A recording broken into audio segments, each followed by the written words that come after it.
Welcome to So Mom. Welcome back. This is a mother-daughter podcast where we talk about the big things, the little things, the mother things, the daughtering of it all. I'm Adele Griffin. And you do a good job daughtering. And I'm Priscilla Sands. And today we're talking about books and parenting and the ways they shape each other with best-selling author Stuart Gibbs. And his stories have captivated young readers everywhere. But at home, he's experiencing the adventure of fatherhood firsthand. We'll dive into how being a dad has influenced his writing, the role of books in his family, and what it's like to watch his kids grow up. But first, what have we done this week? We had lunch, you and one of your sons. Oh, yeah, I forgot. Yeah, because we discussed the new project that you sprung on me. I sprung family book club on us. Yes, you did. I was reading Demon Copperhead. I realized that I had purchased this book, hadn't read this book. And I started and I was so transfixed and thinking about how both my kids would be very interested in reading this book. I didn't think it was the kind of book I would love, but I did. And I loved the boy in it, Damon. Oh, I know. Oh, my gosh. And I thought, actually, while I was reading it, I thought about your boys. Well, they've just jumped in. They are reading it at night, and they are telling me that they're thrilled. Oh, they've started They've started. They're all in. Oh, I'm so glad to hear that. I know. You know, I don't know. We don't have very many organized things that we do as a family that are organized around things that I like to do. They're very athletic. They like to do things with their dad. They are hiking, outdoorsy types. I'm very indoorsy, so I think they're kind of throwing me a bone with this. But it's very sweet that if they're pretending to be excited, that makes me feel very happy. And if they're genuinely excited, then that counts for double. It does. John and I found that what we liked to do at night was to create puzzles, to put a puzzle together. Oh, your jigsaw puzzle. So we're doing another jigsaw puzzle. What is it? Which one? I don't know yet. But we decided on it. You're still in the decision No, we're in the deciding. phase. We have several because we got so thrilled with ourselves. I used to get you jigsaw puzzles that were like, I would just look at them and I would think this is actually too hard. And that would be the criteria for me to buy you a jigsaw puzzle. Oh my gosh, you gave us the best. You gave me a cover of the New Yorker for Christmas. Of the dogs. Of the dogs. And it was so hard. Oh my God. I know. I would come over and think, ha ha ha. Yeah, but we did I'll never get it. Today, we are thrilled to be joined by best-selling author Stuart Gibbs. His books have turned countless kids into lifelong readers. Stuart has mastered the art of fast-paced, clever storytelling with a deep appreciation for humor, adventure, and mystery. He is a New York Times best-selling author of multiple middle-grade series, including the Spy School series, FunJungle, Charlie Thorne, and Moonbase Alpha. His books have been translated into more than 20 languages and have captivated millions of readers worldwide. Stuart worked as a screenwriter, researched capybaras for the University of Pennsylvania, and was a writer for animated films. He brings humor, adventure, and scientific curiosity to his stories, making them not only fun, but also deeply engaging for young readers. His latest book, Spy School, continues his legacy of thrilling, page-turning storytelling. Welcome to So Mom. Thank you so much. Me. Thank you so much for coming. Of course. I was excited to come. Well, For a fun fact for people listening, you are not only a best-selling author of many books, and including my son's favorite author, but you are also my neighbor. And when we moved here 4 years ago, I think one of the most wonderful components of moving all the way across the country and not knowing what I was doing or where I was going or where the kids were going to school, was that we found out that you were right around the corner. Yeah, that was exciting. That was like, because we'd met several years before, and then you said, "Oh, we're moving," and I said, "What is the address?" And you told me, and I was like, "I could throw a baseball." You sent me a map, and you drew the line that if you cut across the lawn, we could be to each other's homes in 2 minutes. Yes, which was really, really funny. And I remember receiving that and thinking, "Oh, that is a very warm, welcoming feeling," and it really proved out because I got to know your kids, and we came over to each other's houses, and we were like little Stars Hollow neighbors. We ended up being very much in this bigger community of Larchmont that I felt like very at home. Something I had wanted to ask you, clearly you wore many hats and did all of these cool things before you got into writing for kids. Was it something that you always knew that you were going to be good at or wanted to do? Or was this sort of something like when you were a young person? When I was young, I always wanted to write. I really do not remember a time when I did not want to write. Writing for kids was not really what I was thinking. I tried to sell a lot of books before I came out to Hollywood, and I figured out that I could get a job writing movies faster than I could sell a book. So I got sidetracked by the movie industry and the television industry for a while. But when the time came to get back into trying to sell a book, there was a writer's strike in Hollywood, and I reached out to my agency, and I said, I know there's a book division. Can I talk to somebody in the book division? And this amazing agent named Jennifer Joel called me up and said, had I ever thought about writing middle grade? I thought about it, and I was like, yeah, I think that's what I should be doing. Was there anything about screenwriting and writing that in that format, it's such a specific format, that you think you brought into writing middle grade? Was it did it feel like a natural dovetail in? I think that screenwriting teaches you structure. Yeah. And middle grade books written for younger kids are they tend to be pretty tight in their storytelling. And so you're not allowed to write a movie or a TV pilot unless you've basically said, here's my outline for it. So you get very good at structuring. That was sort of one part of it. The other thing I realized was that I would always be coming up with movie ideas that I thought were for adults, and everybody would say, no, that is a kid's idea. Like at one point, I had an idea for a comedy set during the Revolutionary War, and the idea was that there was like a teenager who had always been told he would never amount to anything, and he goes back in time and finds out that our founding fathers were actually pretty young people who were told they would never amount to anything. Oh, I love that. And I was pitching, every time I pitched this idea, people would be like, yeah, but that's a kid's movie. I'd say, why? And they'd be like, well, the Revolutionary War, you learn about it in elementary school. And I would be like, it's a war. What a strange response.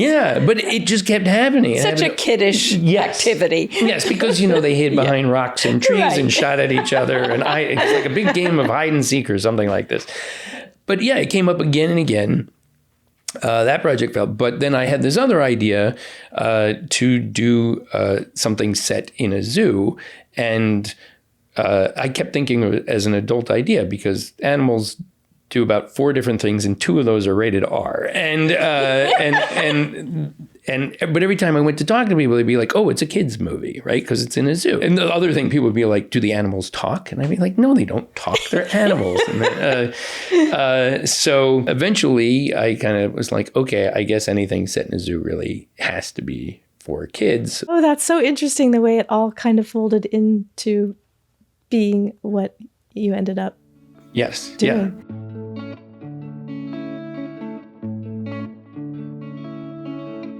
How did you get involved with studying capybara? So I knew I liked writing, but I had already been trying to get a book published by the time I went to college, and they had all been rejected. And so I thought, well, maybe I should be studying other things besides writing. And one of the things, the University of Pennsylvania had a very good field biology program. And I had always loved animals. My heroes were people like Joy Adamson, who studied lions, and Jane Goodall, of course, and Diane Fossey. And I thought, oh, yeah, okay, go off, be a field biologist. That sounds like fun. In Philadelphia, there were no wild animals to study except for pigeons and rats. You guys know this.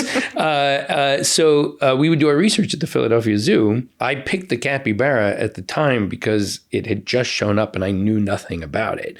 It turned out nobody knew anything about the capybara. I had a pass that allowed me to come into the zoo whenever I wanted to come in. I just would sort of walk around talking to zookeepers and biologists, and I started to see how a zoo operated behind the scenes, and I just thought that was a really fascinating setting. So I really did at some point think, like, I don't know, do I keep researching capybaras or do I try and become an author or a screenwriter? And it's the classic thing you're trying to decide between. Although I have a son who is very, he loves birds, and he's sort of between, I wouldn't have thought he wants to be an animator, but then he also wants to be an ornithologist.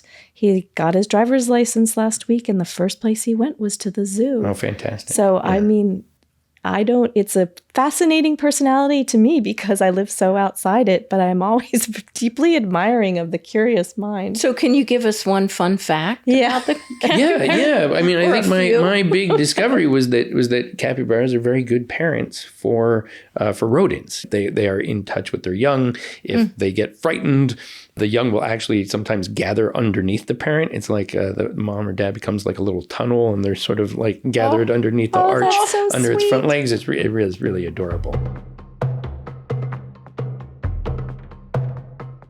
You travel a lot, as I know. And how would you say that traveling informs kind of your writing? Because you write such a breadth of material and get kids thinking about all sort of different places. And I think because I learned about all these places through reading. And it's hard to go someplace and not be inspired to write a story. I can do that.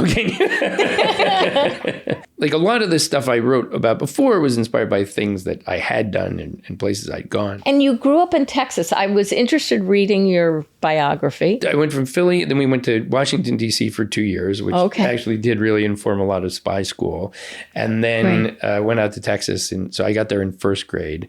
And I remember my parents telling me we were going to move to Texas, and the only reference point I had was Coyote Roadrunner cartoons. I lived in a community where it was like 2 years old, so everybody else had moved there from someplace else. And then there were woods right across the street for a while. And then, after a few years, those woods were gone and there were more communities. And so that was sort of a big part of life, was watching all these wild places I love sort of disappear. Yeah. I always felt like I had a very kind of Tom Sawyer childhood, that there was a lot of catching lizards and snakes and finding swimming holes and riding our bikes everywhere. When I returned to the University of Pennsylvania, I started to discover that there were people who had never climbed a tree in their entire lives.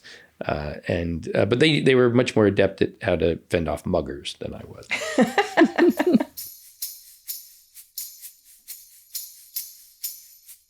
It was funny to me when we moved here and my son was just starting third grade, and I had because I was also writing middle grade, and I had just had a middle grade come out. It was called All Pets Allowed, and I said to my son, because you're new, you can take in my series, and that maybe I thought might like endear, I don't know, librarians and teachers. I don't know. I just signed them and sent them in. He came back and he said, "Mom, it would be way more of a flex if I could get some spy schools." As a new kid, if you're so worried about me, some signed spy schools would really make a difference. So maybe could you just talk about spy school? And I would add that even being head of a girls' school, there were many middle school students who loved your books. Well, girls are awesome because girls will read a book that is about a boy. Yes. And boys are not usually quite so open. Some will do it, but it's much easier to get the girls to read a book you about had a boy. big fans, Barbara. So spy school is the oldest idea that I have going. I came up with it when I was around 6th grade, because again, I was always writing, and I had seen my first James Bond movie with some friends, and we would sort of all imagine ourselves to be as suave and debonair as James Bond. And there's still been some role playing going on at that age. And, I wrote what we would now call James Bond fan fiction. And I wrote, it wasn't really about James Bond. It was about James Bond's son, Jimmy Bond. So James Bond was Agent 007. Jimmy was 006.5. And there was a James Bond book called The Man with the Golden Gun. So I wrote this story called The Kid with the Golden Water Pistol, where Jimmy was just really pretending to be a spy, knew who his father was, wanted to grow up and be like his father, but his dad was not around a lot. And so I had this idea that he would go to a top secret spy school to learn how to be a spy. I never finished that story. I got stuck. I didn't really know where it was going, but I knew there was something to the spy school idea, and I just kind of kept coming back to it through the years. At one point at the University of Pennsylvania, there was like a little film society, and they said, "Oh, we've got money to make a little independent movie." And I said, like, "Oh, let's do Spy School, and we'll go film it all." But it would be Spy University then. But I tried to get it made there. You tried to get it made? Yeah. They made Laser Cat. Yeah. I mean, yeah, something else happened. So yeah, I kept trying throughout the years until finally, like, I landed, I didn't know it went reach back that far. Yeah. That is really cool. And they're in graphic novel form too, Yes. which is really Yeah. Yeah. So that's, which is a whole. I love them. I love the look of them in the graphic novels. Really cool. Anjan Sarkar has just done amazing. It's a great way to tell a story, I think. Both my kids love graphic novels. They do. Yeah. I'd never grown up, obviously, with graphic novels, and I was looking at some of them, and they are gorgeous. I mean, it's an amazing art form. Yeah. I mean, there's so many talented people coming into it now. A lot of great writer illustrators who are just telling just incredible stories through them. Yeah, and a different way to get maybe a non-traditional non-reader to read. Yes. Or to get somebody who might not read. I was such a gendered reader. I read Store Princesses, but I would have been happy to read a graphic novel, even about spies. Yeah. All right. Well, yeah. No, you definitely. It's definitely pulling people in. Yeah. In ways that I think we're getting more readers this way. Yeah, for sure. I can remember reading one of the best articles about what do dads bring their daughters? What are the gifts? And one of it is really risk-taking. And there is actual research behind it that dads really are responsible for and it's really important for girls so that they don't get caught up in the safety of everything, not taking risks. And as they get older, it's so much more important in every aspect of their life, not just jumping off jungle gyms, but taking personal risks, taking healthy risks, and knowing the difference between healthy and unhealthy. Talk to us a little bit about your relationship with Violet and what you feel as the father of a daughter who's about to go off in a year. Yeah. She's a junior. And a half. Yeah. So, well, I guess the elephant in the room is that my wife passed away 7 years ago. So about half of Violet's life ago. And it was very sudden.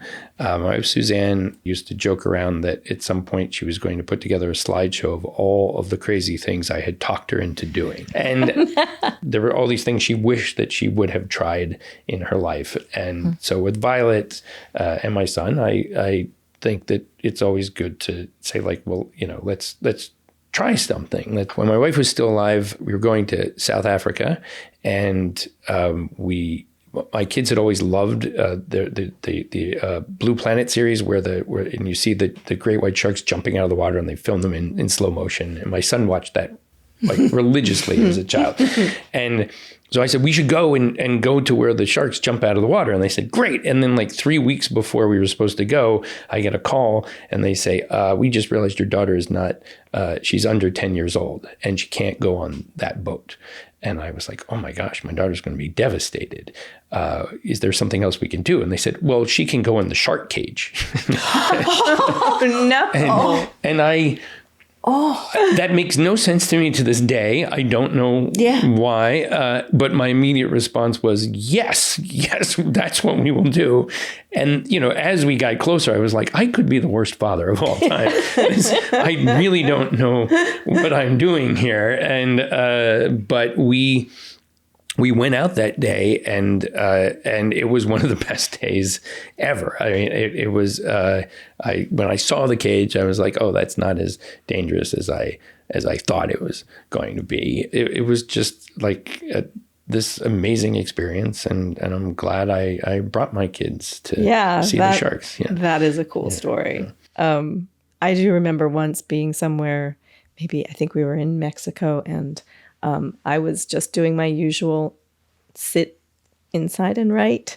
And Eric came back at the end of the day with the kids, and they had all gone zip lining. And he was like, it was fine. They had to be 9. One of them was 6. And he was like, but it was fine. I just forged. I had a very, I know Eric, and I can say, but I did the same thing with Dashiell and we were in Costa Rica. And you're right, you had to be 9, and Dashiell was 7, and I said, just don't say anything. Don't say anything. And we got up to and it was this series where you came down, there were about 9 zip lines, and you get down to about, but they're all sort of, you went from one platform to another, and you came down this mountain, and we were at 7, and the guy looks at Dashiell and says, you're not 9. And I was like, what are you going to do now? Yeah, you're done. We got to get down, right? And this is it. So they were like, oh, you got us. Okay. You are going to be an empty nester. And how does that feel? And how is the dynamic around that? Because it's a hard thing to do. I've gone through it once. In fact, my son, his university's in Boston, but he was part of a program where he actually went to Rome for his first semester. So it was a huge launch. They told the parents, like, don't come drop them off, send them on. And it was rough sending them off. If you studied in Europe, like, maybe you were on a phone one time calling back, you disappeared. With a phone card. Like, okay, I'll tell you when I land. Right. Maybe. Well, you couldn't. You couldn't even do that. No, you had to find a payphone and then go call and call collect. And so I do think like now, I mean, I knew if he's listening, I know where he is at any given time. We could talk all the time. We could really be in touch. And I did even have some parents say, oh, I think I'm in touch with my kid more now that they're away than when they were living in the house with me. So I guess it's not easy for your kid to, go off farther away. But I realize now, like, it doesn't mean I'm not going to be able to talk to my child every day, or at least, do some texting with them every day. I would very much like my children to come back to Los Angeles after they graduate. I can't guarantee that. It's so different for me. Yeah. Because even with Adele close by in college, it's not like I saw her all the time. I didn't. Yeah. And I didn't know what she was doing. And it was sort of liberating in a way because I didn't have to worry. I couldn't worry because I had no reference point. It's a very different world. I can't say one is better than the other. I think it's wonderful to be in communication. But there's also the hard launches and the soft launches. And it's also different when they leave college because then they really are not on a school calendar. And that's the first time you're sort of meeting as adults with adult lives, right, which are different.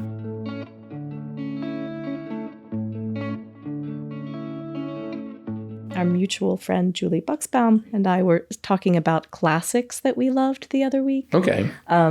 Books that we returned to, and we found out that her book that she returns to again and again, like a favorite, was The Secret Garden, and mine was A Little Princess. Okay. Same author, and it just gave us such a feeling of chocolate and peanut butter as collaborators that we had grown up as little kids. Someday we will grow up together and write something very different than this together. Yes, we will write not that. Do you have a classic or a book that you... Oh, I mean, The Westing Game by Ellen Raskin. Oh, The Westing Game, really? Yes. Just being so amazed that I could read a book where you're sort of playing this interactive game with the authors. It was probably quite a bit ahead of its time, even for its sort of cast of characters. And yet, it still holds up great. Yeah, it is a complicated book. I don't know the book, but I love that you're telling the story of it because I can really see the influence on you too, in a sense. Yeah. No, I think there's definite things from Encyclopedia Brown that sort of track through my work. And I was just leaning on things that I'd learned from that series and Encyclopedia Brown that I'd picked up on. And that certainly drove me to read, adult mysteries as well. What a good choice. Yours was just aspirational and feeling sad about yourself. I know. I was like, why doesn't anyone recognize that I'm really a princess? And here I am in this horrible place. Humble origins. Do you have a book? I do. My favorite book as a child was Heidi. Oh, okay. And my mother read it to me. I read it myself. And I think I don't know whether it was just the bread and cheese sandwiches that appealed to me and the goats, but I was a very loner kid, and I loved with a big imagination. So the idea of, I didn't know what the Alps were, but it was just so touching to me, and the whole idea of this brave little 5-year-old, which I didn't realize for a long time that she was only 5. And I think, what? Yeah. I thought she was 13. Was 5. Oh my gosh. I think so. Wow.